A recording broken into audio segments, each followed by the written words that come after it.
Welcome back my beautiful people. हम आप लोगों से अब डिस्कस करेंगे अपने अगले सेगमेंट के अंदर बहुत ही क्रूशियल डिस्कशंस जिसके ऊपर सोसाइटी में अक्सर काफ़ी टैबू रहता है। It is like I was telling you in the introduction as well. हम बात करेंगे कुछ रिप्रेजेंटेटिव्स फ्रॉम कारवाने हयात से। सो अब चलते हैं अपने अगले सेगमेंट की तरफ जिसका नाम है जान है तो जहान है।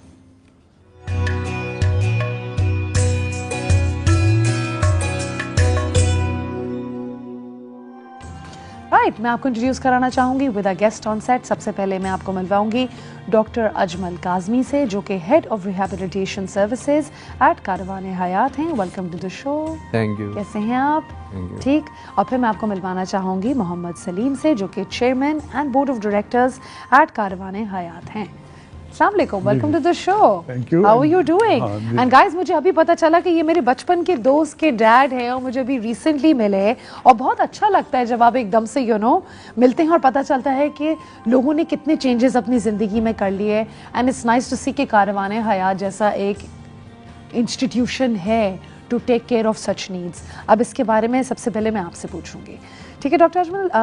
KEH जो है वो ऑपरेट कर रहा है पिछले 40 साल से, राइट? और ये जो है मेंटल हेल्थ को टारगेट करता है, तो आप किस तरीके से हमें इनकी सर्विसेज के बारे में और बता सकते हैं? असल में साइकेट्रिक इश्यूज जो हैं वो तो obviously with the passage of time जो है वो बढ़ते जा रहे हैं जी। कारवाने हयात को अबाउट 40 इयर्स बैक उसको बनाया गया था और उसके अंदर काफ़ी लोग मशहूर लोग थे। उनमें डॉक्टर जफ़र कुरैशी थे, साइकेट्रिस्ट थे जिन्होंने फिर, और ज़की हसन साहब भी थे और बेगम राना लियाकत अली खान थी और उसके बाद बहुत से इम्पोर्टेंट उस वक्त के जो थिंकर्स थे वो सब ने मिल के पूरा एक इंस्टीट्यूट बनाया। उस वक्त जब बनाया है तो उसी वक्त उनके जहन में था कि साइकेट्रिक रिहेबिलिटेशन पे काम होना चाहिए क्योंकि ये फील्ड पाकिस्तान में टोटली निगलेक्टेड है। जी बिल्कुल। तो उसके बाद जब ये सेंटर बना तो 20 साल तक तो ये एक ही OPD में चलता रहा। अच्छा। उसके बाद फिर नया बोर्ड आया, उसमें लोग जमा हुए, उसमें मैं भी शामिल था, सलीम साहब भी शामिल थे जी। तो उस वक्त फिर ये इस सेंटर को हमने कहा कि बड़ा सेंटर बनाए यहाँ के, जो हमारे मैनिफेस्टो में ये था कि बड़ा सेंटर होना चाहिए।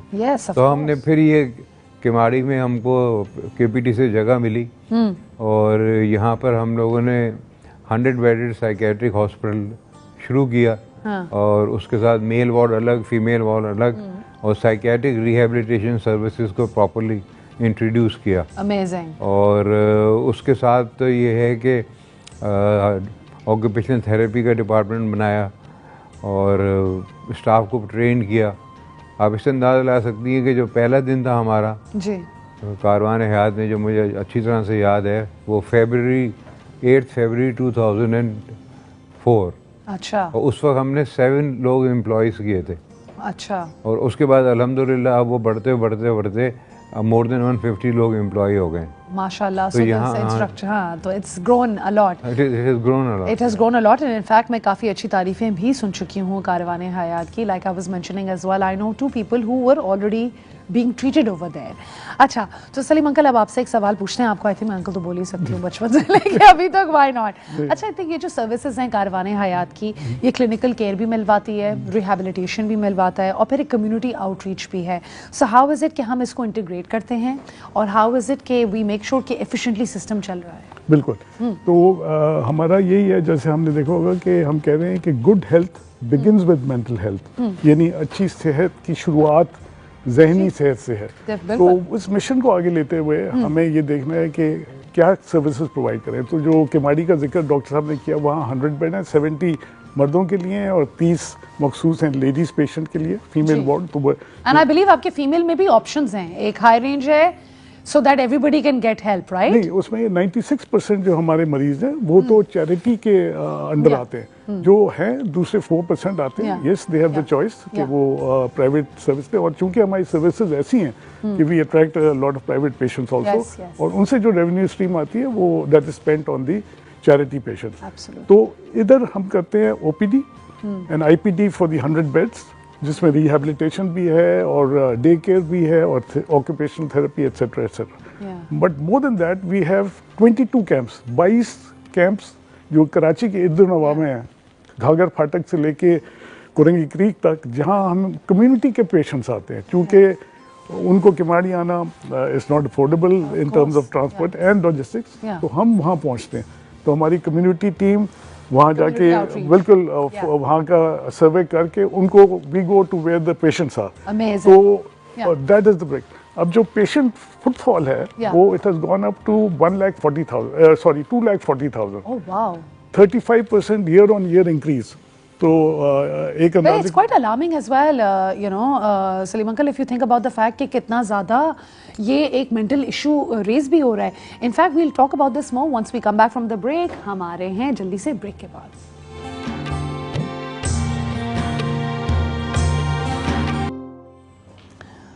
Welcome back guys. हम डिस्कस कर रहे हैं कारवाने हयात और हम ये डिस्कस कर रहे हैं कम्युनिटी आउटरीच प्रोग्राम जो है वो आइसोलेटेड इंटरवेंशन से किस तरह बेहतर होता है, और डॉक्टर अजमल हमें इस बारे में बताएं। देखिए, पुराने ज़माने में इसकी तो एक्चुअली साइकेट्रिक की जो ट्रीटमेंट के जो तरीक़ेकार हैं, क्योंकि मेरी ट्रेनिंग जो है एक्चुअली साइकेट्री की जो है वो आयरलैंड में हुई थी। अच्छा। और वो 1980s में, लेट 80s में और अर्ली 90s में थी। तो मैंने तो उसमें पूरी हिस्ट्री पढ़ना पड़ती है आपको साइकेट्री। तो ये ग्रोथ है।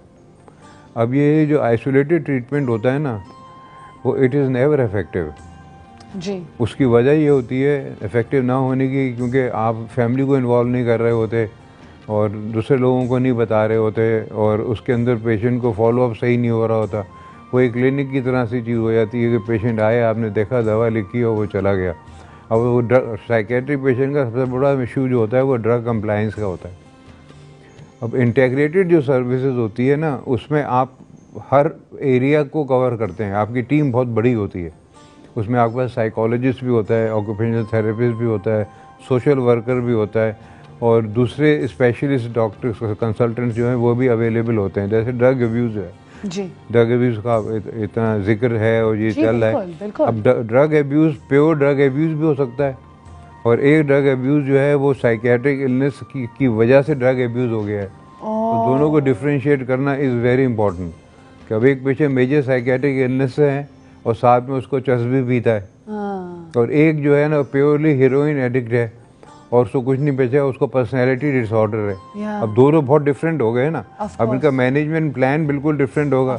आइसोलेटेड सर्विसेज के अंदर आप डिफरेंशिएट करने के लिए आपके पास इक्विपमेंट्स नहीं होते। इक्विपमेंट्स मीन्स आपके पास सपोर्टिंग स्टाफ नहीं होता। इंटीग्रेटेड सर्विस के अंदर ये होता है कि आपके पास सारी चीज़ें अवेलेबल होती हैं और आप चीज़ों को इन्वॉल्व करते हैं। फिर एक और चीज़ है, कॉन्सेप्ट है जिसे कहते हैं आउटरीच क्लिनिक्स, जो हमने शुरू की हुई हैं। ये पूरी दुनिया में हर जगह हो रही हैं। उसमें हॉस्पिटल एडमिशन जो है वो कम हो जाता है, क्योंकि आप पेशेंट को एट देयर होम जाके अर्ली डायग्नोज करके अर्ली ट्रीट कर देते हैं। तो डॉक्टर अजमल, क्या इसमें बहुत सिवियर केसेस होते हैं जो क्राइटेरिया फुलफिल करते हैं कि अगर सीजर्स हो रहे हैं तो तब आप जाएंगे, या हम वैसे भी आउटरीच प्रोग्राम में आउटरीच जो प्रोग्राम होता है ना, वो it is not limited just to for severe patients. अच्छा, it is available for everyone.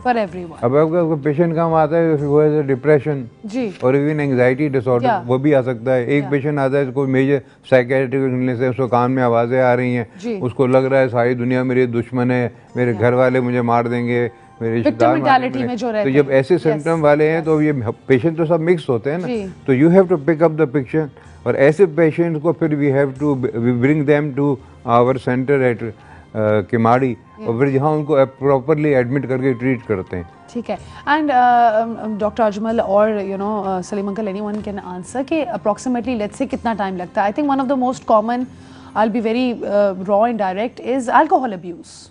यहाँ पे रिहैब में अक्सर मैंने सुना है कि अल्कोहल अब्यूज़ की वजह से भर्ती हो जाते हैं। तो कितना टाइम अंदाजन लगता है और कितनी कॉस्ट होती है? ये देखिए ये 1 to 1 वेरी करता है। अच्छा, एक बात। दूसरी बात ये है कि एज से डिपेंड करता है। अच्छा, एक पेशेंट जो है समझ लें 30 इयर्स का है और अल्कोहल पी रहा है और उसको पीते हुए 5 साल हुए हैं, तो he is manage very easily. अच्छा, ऑफ कोर्स, बिकॉज़ अभी भी but you have to have integrated team. But अगर एक पेशेंट है 60 इयर्स का हो गया है और अल्कोहल पीता रहा है, उसको डिमेंशिया भी हो रहा है, मेमोरी इम्पेयरमेंट भी हो रही है, उसकी वजह से उसका लिवर भी डैमेज हो गया है। अब उसकी जो सर्विस ट्रीटमेंट का जो क्राइटेरिया है उसमें फिजिशियन भी इन्वॉल्व हैं, उसमें न्यूरोलॉजिस्ट भी इन्वॉल्व है, उसका मैनेजमेंट इज़ वेरी डिफरेंट और prognosis are poor.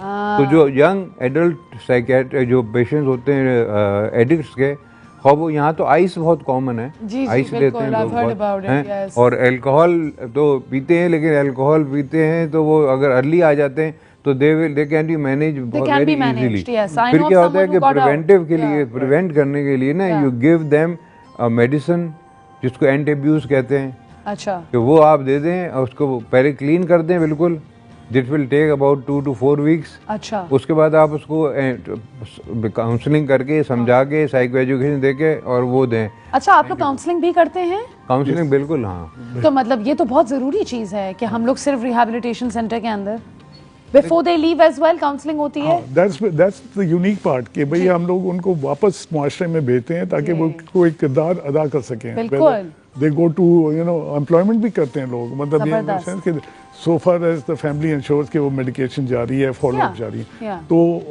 That is the unique part कि दूसरे इदारों में जहाँ साइकेट्रिक केयर देते हैं, रिहैबिलिटेशन में not be part of it as it is with Karwan. That's why it is known as PCRC, psychiatric care and rehabilitation centre. और जो OPD है वो तो प्योरली लुक्स। तो एक और OPD है कोरंगी क्रीक में, जो हमने United medical and dental college के तावन से बनाया है। अच्छा, और वो भी चल रहा है, और वहाँ पे उधर के पेशेंट्स जो हैं कोरंगी क्रीक, कोरंगी, लांडी, वहाँ आते हैं 60 to 80 पेशेंट्स अ डे, और हमारी टीम वहाँ भी है। तो other than the main campus in Kemari, we also have this OPD in Korangi and 22 camps in and around Karachi. जबरदस्त। And you know, Uncle Salim, building on to this as well, मैं ये जानना चाहूँगी कि क्या हमारे माशरे में इस चीज़ की अवेयरनेस हुई है? क्या लोगों का इस चीज़ से पहले डिसोसिएट किया जाता था, अब क्या मान के उसके बारे में कोई अमल, उस पर काम किया जाता है? बिल्कुल, क्या आपको लगता है कि लोगों में इतनी अवेयरनेस फैली है कि वो फौरन आ जाते हैं? पहले तो हमारी सोसाइटी में ये भी बहुत इशू होता है ना कि जिन चढ़ गया है, there is a lot of illiteracy as well, this is a normal fact of our society. And अब लोगों को आइडिया है कि नहीं, ये सीजर है या ये एपिलेप्सी है, या यू नो, आप सोचो 95 से मैं यहाँ प्रैक्टिस कर रहा हूँ पाकिस्तान में, तो यू नो अबाउट 30 years हो गए, तो अवेयरनेस बढ़ी है, there is absolutely no doubt जी। और लोग मैरिटल काउंसलिंग के लिए आते हैं। अच्छा, हाँ बिल्कुल आते हैं, बल्कि बच्चों को प्रॉब्लम हो रहे होते हैं तो वो बच्चों को दिखाने के लिए और उनकी काउंसलिंग के लिए और उसको कॉग्निटिव बिहेवियर थेरेपी के लिए, उन सब चीज़ों के लिए आते हैं लोग। अच्छा, वो अपने बूढ़े वालिदैन हो जाते हैं और वो जिसे कहते हैं ना खिसक गया आदमी, बूढ़ा होता है, बुढ़ापे में आदमी खिसक जाता है, तो ऐसे लोगों को भी लेकर आते हैं। तो जब ये ऐसे पेशेंट आते हैं ना, तो ये इस रिहैबिलिटेशन का एक्चुअली जो कॉन्सेप्ट है ना जी, वो ये है कि you cover all the areas of his life, including his family, his job, his home and his mental state. अब उसके लिए you have to have a multidisciplinary team, वो पूरी एक टीम है। हमने ये कॉन्सेप्ट यहाँ पे पाकिस्तान में पहली बार लेकर आए, और ये हम न्यू जर्सी यूनिवर्सिटी के साथ एफिलिएटेड हमारा प्रोग्राम था, जिसको कि हमने प्रेजेंट किया है दुनिया के तमाम फोरम्स में, from America to Australia to and all over. नहीं, this I can vouch for. I know somebody जो कैरावान हयात की बेसिकली सर्विसेज यूटिलाइज कर चुके हैं, और वो खुद बहुत बेचारी हारी भी थी ज़िंदगी से कि उसको अपने फैमिली मेम्बर को छोड़ना पड़ रहा था वहाँ पे, बट हाउ उसको तसल्ली दी गई was also very important and very needed. बिल्कुल, कि आप फैमिली को कैसे सपोर्ट देने, और अगर ये बाहर की मॉडल पे सिस्टम बनाया है तो आई थिंक पाकिस्तान में इस चीज़ की बहुत सख्त ज़रूरत थी और है और रहेगी इंशाल्लाह। मतलब वी नीड सक्सेस स्टोरीज। अच्छा, आप थोड़ा सा मुझे कोई सक्सेस स्टोरी शेयर करेंगे about a patient that has come recovered? मैं आपको एग्जांपल की दे देता हूँ। हाँ, मतलब नाम नहीं लेंगे, नाम की वो नहीं है, वो पाकिस्तान में है नहीं इस वक्त। वो एक डॉक्टर थी जी, और ऑस्ट्रेलिया में रहती थी, उसका हस्बैंड भी डॉक्टर था। अच्छा, और वो उसकी बच्चा पैदा हुआ और उसकी मेंटल इलनेस जो शुरू हुई उसी वक्त, तो वो बच्चे की डेथ हो गई। तो उन्होंने कहा कि वो शौहर ने कहा और वहाँ के लोगों के व्यू ये था कि ये शायद इसने खुद ही मार दिया बच्चे को। अब वो हमें इसका कुछ पता नहीं है, क्योंकि वो तो जाहिर है मेंटल स्टेट नॉर्मल थी, वो आई हमारे पास 2-4 दफ़ा एडमिट हुई। उसको फिर हमने रिहेबिलिटेशन प्रोग्राम में डाला और उसको पूरे इलनेस मैनेजमेंट एंड रिकवरी एक रिहैब प्रोग्राम है जो हम लोग हम करते हैं। ठीक है। तो उस प्रोग्राम से उसको गुजारा, उसकी पूरी बीमारी की उसमें समझ पैदा की। वो एक्चुअली बाइपोलर थी, मैनिक फेज में भी चली जाती थी, डिप्रेसिव फेज में भी चली जाती थी। और उसको पूरा समझाने के बाद उसके बाद क्या किया हमने अपने ही हॉस्पिटल में उसको, क्योंकि डॉक्टर थी तो उसको हमने शेल्टर्ड एम्प्लॉयमेंट दिया। अच्छा। ये कह के कि तुम ये काम करोगी तो तुम्हें सैलरी मिलेगी, और सैलरी उसकी फैमिली दे रही थी। जब 3 महीने काम वो कर चुकी ना, तो उसके बाद उसने कहा कि उसको किसी तरह से पता चल गया ये बात। तो वो आई कहने लगी आप तो दे नहीं रहे, ये तो मैंने कहा देखें अब बैठे देखे ये जो सब कुछ किया ना, ये आपका रिहेबिलिटेशन का पार्ट था कि अब आप ताकि एक प्रोफेशनल ज़िंदगी गुजारने के करीब आए। अब फिर वो जब चली गई उसके बाद वो मेरी दूसरी एक क्लिनिक है वहाँ पर वो आती रही, और फिर पटेल हॉस्पिटल के अंदर उसने गायनी में जॉब करना शुरू कर दी, और गायनी में जॉब करती रही, आती रही, मेडिसिन खाती रही, सारी उसको अपने समझ में आ गई बीमारी जी। उसके बाद उसका रिश्ता आया, और वो रिश्ता जो था वो कनाडा से आया, कैनेडियन कोई डॉक्टर था या कोई क्या था। तो मैंने कहा कि भाई जिसको है उसको पूरी बीमारी बताना पड़ेगी, छुपा के नहीं कर सकते। Of course. फिर उनको बताया, सारा किया, and then she took the medicine and she has gone to Canada and she is living happily there. How nice. How nice. It's very overwhelming और बड़ी yeah, and we need stories like this कि ताकि लोगों को भरोसा रहे कि अल्लाह ताला हमारा ध्यान रखते हैं और ये जरिया ही बना हुआ है हमारे। लेकिन बहुत एग्जांपल्स हैं, बहुत बिल्कुल। अच्छा डॉक्टर अजमल, हम आते हैं अभी ब्रेक के बाद और फिर थोड़ी और इस तरह की चीजें डिस्कस करते हैं जिससे हम सबकी हौसला अफजाई हो। See you guys after a short.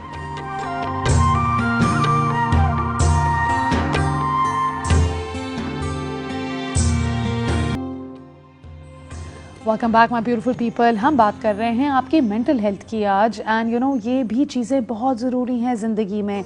हम बात कर रहे हैं कि किस तरीके से आप रिहेबिलिटेशन कर सकते हैं, और कल्चरली डाइवर्स पॉपुलेशंस आती हैं, मगर इन चीज़ों को भी आगे बढ़ाने के लिए हमें इनोवेशन चाहिए होती है। टेली मेडिसिन हो गई, और काफ़ी दफ़ा इन चीज़ों की लॉन्ग टर्म स्ट्रैटेजी के बारे में भी सोचना होता है। तो Salim uncle, I am gonna come to you and ask you कि हम किस तरीके से मेक श्योर करते हैं कि टेक्नोलॉजी इज़ बीइंग यूज्ड और हम 1 step ahead of the curve रहें। बिल्कुल।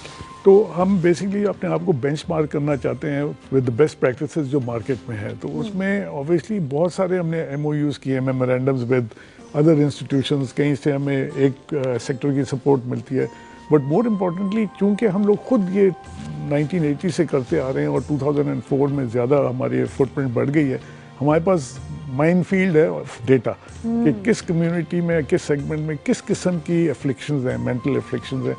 और जहाँ तक पहले बात हुई थी स्टिग्मा की कि इज़ इट स्टिल देयर और इज़ इट कमिंग डाउन, और अवेयरनेस क्रिएट कर रहे हैं। तो बेसिकली जो हम बात कर रहे हैं कि yes we have a lot of information, और टेक्नोलॉजी का इस्तेमाल हम इस तरह कर रहे हैं कि हमारा ERP पूरा newer system is going to come online, cloud based. उसके बाद वो सारा डेटा बेस वहाँ होगा। हमने बहुत सारे रिसर्च पेपर्स लिखे हैं, कॉन्फ्रेंसेस और सेमिनार्स करते हैं ताकि अवेयरनेस बढ़े, और उसमें कारवान ही इज़ द लीड स्पीकर। अभी हमारी एक साइको सोशल कॉन्फ्रेंस ख़त्म हुई है जनवरी। आपसे तो बात करके वैसे ही लोग रिलैक्स फील कर लेते होंगे। बिल्कुल। तो obviously it's all there. Yes.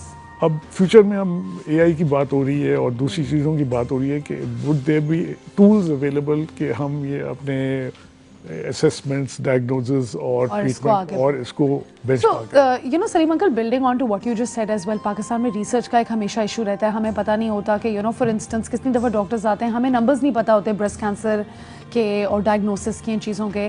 तो आप लोग जब एक ओवरऑल डेटा देखते हैं तो यू हैव एन आइडिया कि इतनी एपिलेप्सी है या इतना सीजर्स हैं या इतना मल्टीपल पर्सनालिटी डिसऑर्डर्स हैं, अब मुझे और मेंटल इलनेसेस याद नहीं आ रही, या स्किज़ोफ्रेनिया है। बिल्कुल बिल्कुल। right? All of these diseases. So do you have that data? हमें पाकिस्तान की situation पता चलती है सही तरीके से? पाकिस्तान की इतना मैं नहीं कह सकता, बट जो कारवान में पेशेंट्स आते हैं उन सब के बेसिस में जो हमने स्लाइस और डाइस करके डेटा है वो अवेलेबल है.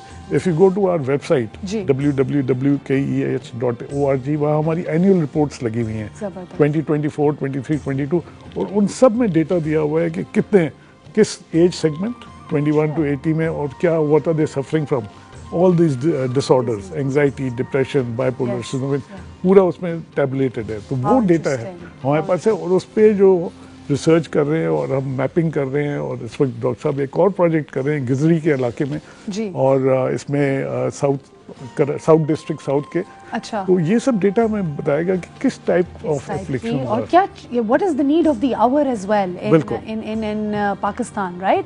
अच्छा, मैं आपसे इन द एंड ये एक सवाल पूछना चाहूँगी कि फंडिंग स्ट्रेटजी क्या है, आप लोग किस तरीके से बैलेंस करते हैं, how is it that you are able to extract more funds as well कि हम इस काम को और बेहतर कर सकें? तो इसमें तो मैं यही कहूँगा, साथ दें कारवाने हयात का. जी बिल्कुल, ताकि हम उन लोगों की मदद कर सकें जो कि ज़हनी अमराज से जंग लड़ रहे हैं. बिल्कुल. और माशाल्लाह हमारे जो स्टेक होल्डर्स हैं और हमारे रिपीट डोनर्स हैं, मैं उनका इस फोरम से शुक्रिया अदा करना चाहता हूँ कि उनकी वजह से हमें न सिर्फ डोनेशन इन काइंड मिलती है बल्कि डोनेशंस मिलती हैं सोलराइजेशन के लिए, और काफ़ी और प्रोजेक्ट्स चल रहे हैं. आरओ प्लांट लगा हुआ है, और बेसिकली ये हमारी कॉस्ट कम कर देता है. केपीटी हमें पानी दे रहा है, केपीटी के हॉस्पिटल के साथ हम मुंसलिक हैं, और फिर हमारे पेशेंट्स वहाँ जाके जीपी टाइप ऑफ एक्टिविटीज़ भी कर सकते हैं. But more of all appeal ये है कि जो आपके ज़कात, सदकात और डोनेशंस आप कारवानी हयात की तरफ जो देंगे, हाँ, वो बिल्कुल मुफीद, कारआमद लोगों पे खर्च किए जाएंगे. और ऑडिट होता है. हाँ, हम सेक्शन 42 कंपनी है, SCCP से certified, PCP philanthropy centre of Pakistan के मेंबर हैं. सिंध हेल्थ केयर कमीशन से we are the only licensed institute, क्योंकि हमारे पास इन पेशेंट्स भी हैं और आउट पेशेंट्स भी हैं. फर्स्ट वन तो वो हमें 2024 में मिली. Licensing is different than registration. Registered तो हम पहले से थे. अच्छा. तो ये सब इसलिए कि हम वो जो काम कर रहे हैं लोगों ने देखा है कि ये बड़ा मुफीद है. और किस तरह कर रहे हैं, इस तरह डोनेशन से कर रहे हैं, ग्रांट से कर रहे हैं. सो अप्रॉक्सीमेटली लेट्स से आप लोगों को एक साल के अंदर with the number of patients that you have, how much funding would you usually need, कि ताकि लोगों को भी थोड़ा आइडिया हो so they can make the correct contribution? जी, उसमें there is no end line. जैसे कहते हैं ना, quality has no finish line, donations have no finish line. But खर्चे के हिसाब से I can tell you that एक चैरिटी पेशेंट जो एडमिट हो जाता है, एक दिन का खर्चा तकरीबन 4000 रुपीज़ है, which includes consultancy, medicine, his bed, his electricity cost, meals are free. तो आप इससे अंदाज़ा लगा लें कि अगर 70 पेशेंट्स मेल वार्ड में हैं और 30 पेशेंट्स फीमेल वार्ड में हैं, जिसमें से 96% are चैरिटी, तो कितना वो है.